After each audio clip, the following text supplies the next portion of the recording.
I'm a huge fan of this sort of quartz.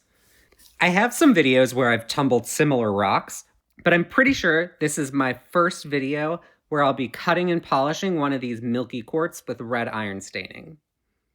I recently found this awesome specimen here on the Rivanna River in Charlottesville. You can see there's a little bit of a shimmer to this one here, which is cool, but really what I'm interested in is this red and whether it's going to have a cool pattern for cabochons. On the back here, you can see that there might be a fracture, but I'm pretty sure this rock will turn out pretty good. It's definitely the perfect shape to cut a bunch of slices from, and those slices are going to be the perfect size for cabochons. That is, assuming this rock turns out to be as pretty inside as I'm hoping it is. But we're not going to know that until we get it cut open, so let's go ahead and get this rock over to the lapidary saw. I'm using my high-tech diamond lapidary saw. It has a 6-inch continuous diamond blade that grinds right through rocks like quartz. It's perfect for this sort of project.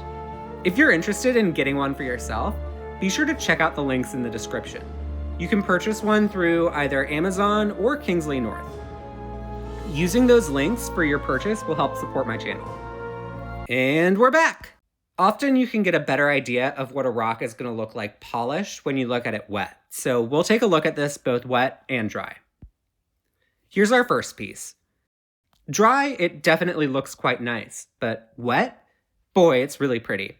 Just look at those lines. Now let's move on to our first drill slab. Some of that yellow is probably staining from iron. I've always heard that you can kind of remove that with iron out, so I think I'm going to throw one of these slabs in a vat of iron out to just see what happens. On this one, you can see that there are some fractures, but I'm not sure how bad they are. This area over here, though, does clearly have some pretty substantial fractures. I think this is going to be a good piece to stick in the iron out. Now, I'm going to go preform a few of our slabs. We've got two that are standard shapes and one that's just going to be a freeform. Before I get these back to the flat lap to start putting the dome in them, let's take a look at the slab that's been sitting in iron out.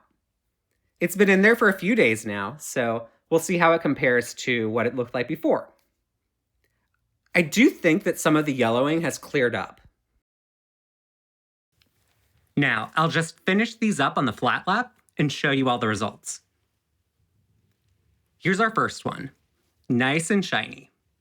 I love that dark red, almost purple line that runs down from the top. It's a bit translucent. Check out how it looks with a flashlight underneath it. The next one is a bit thicker. I just love the red accenting on this sort of quartz. And yes, this one's also translucent. Finally, the one from the iron out. It's the thinnest of the bunch, and it does have a fracture, but nothing too bad. I think these three are going to make wonderful additions to my collection. Hope you enjoyed, and thanks for watching.